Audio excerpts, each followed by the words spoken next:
Namaste. Today I'm going to read Volume 1, Book 2, Rudra Samhita, Part 2, Chapter 26, The Cause of Estrangement Between Daksha and Shiva in the Shiva Puran.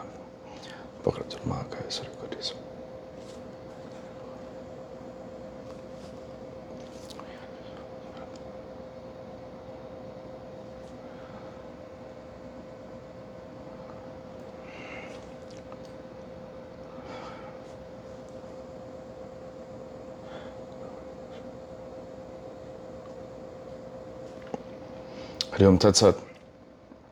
Brahma said, formerly a great sacrifice was performed by the sages and noble souls who assembled at Prayaga. Siddhas, Sanaka and others, the celestial sages, devas, with Prajapatis and men of perfect knowledge who had realized the Brahman, attended the function.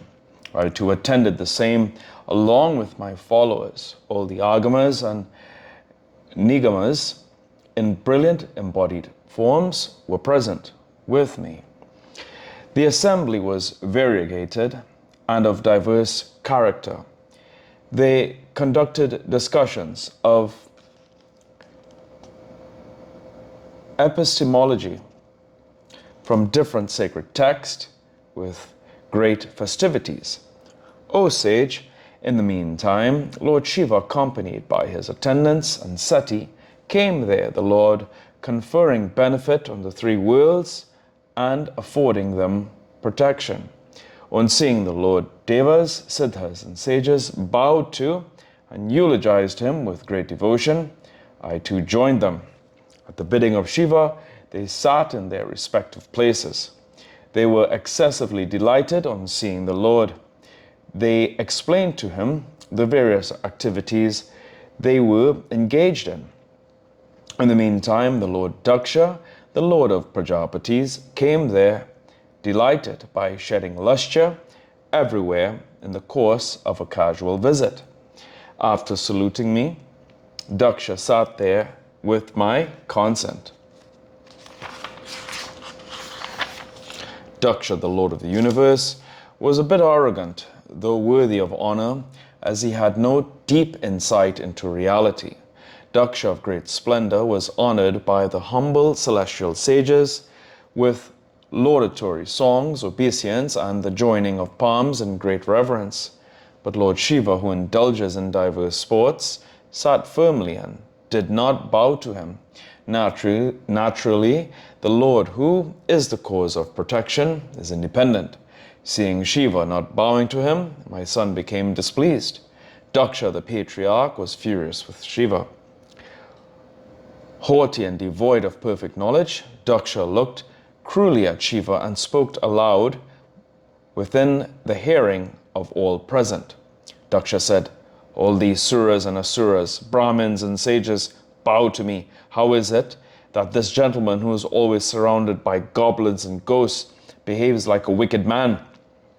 How is it that this shameless frequenter of cremation grounds does not bow to me now? He is devoid of rites. He has cast off religious practices. He is surrounded by spirits and ghosts. He is elated, and he spoils good policies and conventions. Heretics, wicked persons who behave arrogantly on seeing a Brahmin and despise him, are on a par with one another.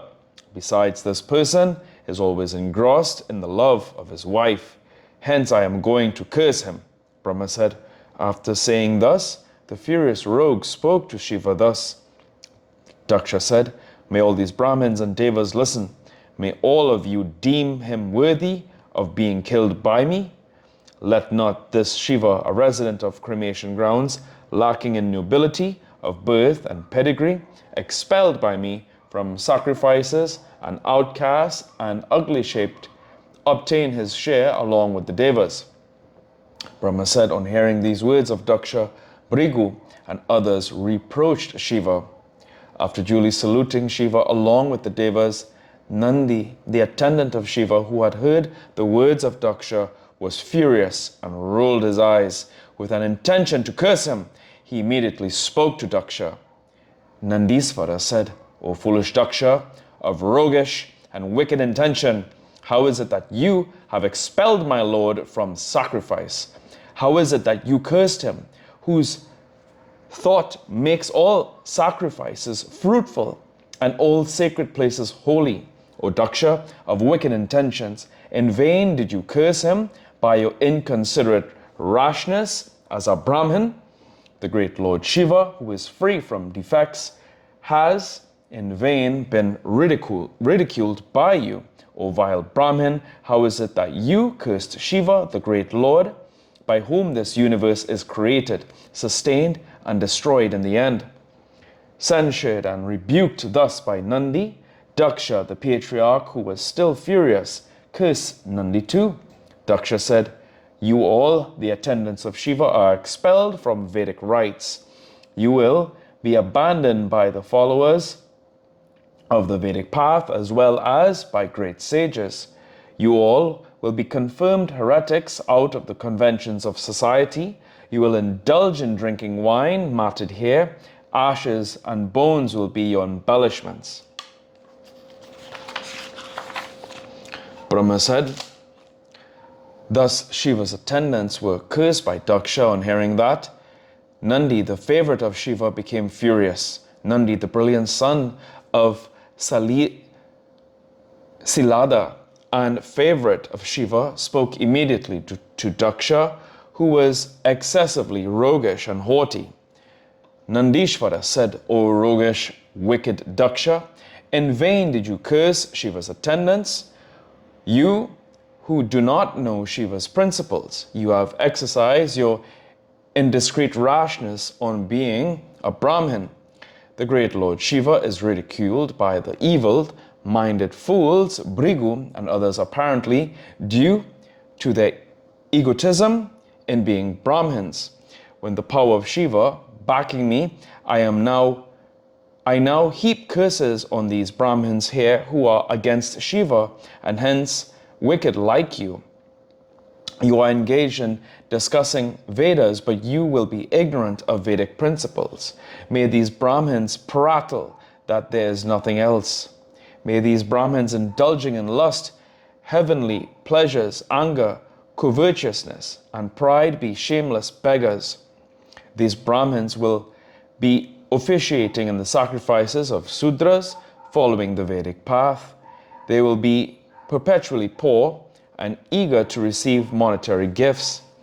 Due to the acceptance of monetary gifts from undeserving persons, they will fall into hell.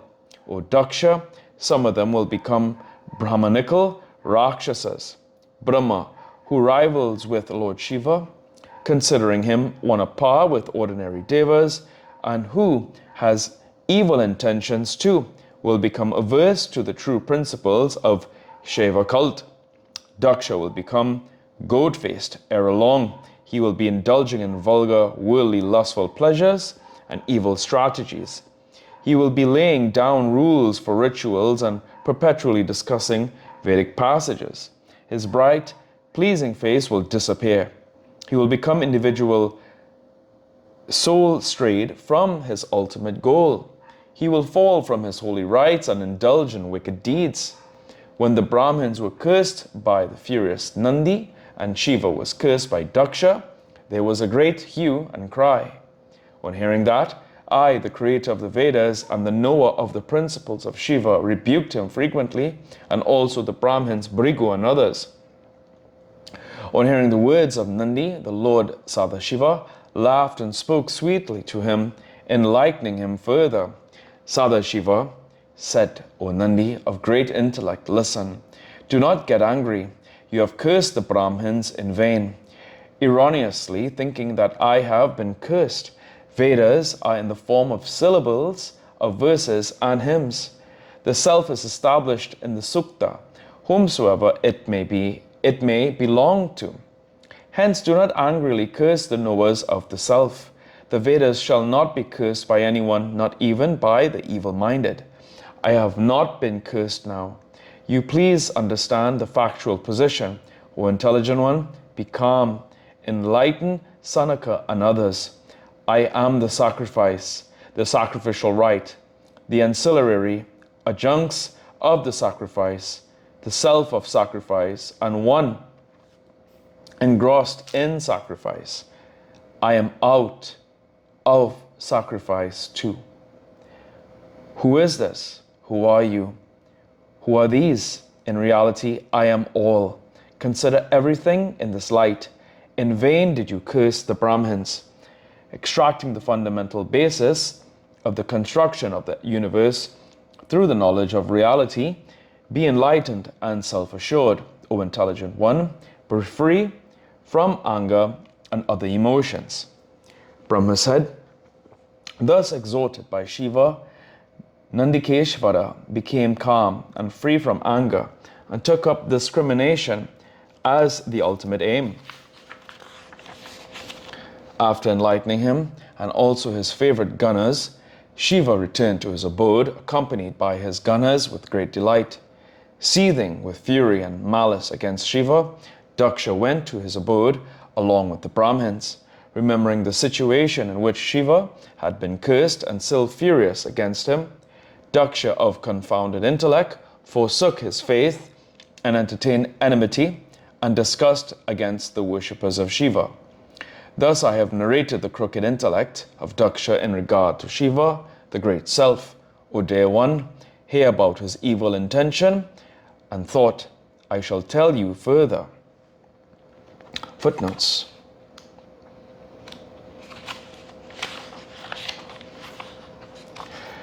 (297) For the similarity of idea and expression, compare Kalidasa's Raghuvamsa.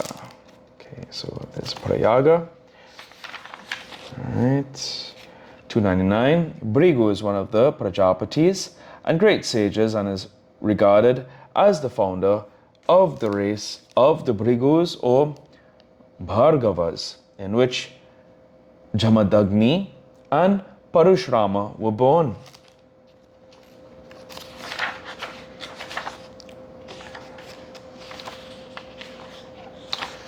And here in today's reading of the Shiva Puran. Om Parupranaratam Vyom Veshwanatam Jagannatharam Sattamaja Kapurakaram Karanavartam Om Hum Jum Samura Samudram Makamejam Swa.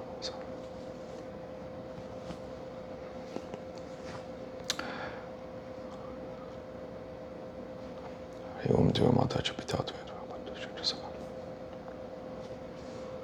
Om Hari Om Tat Sat.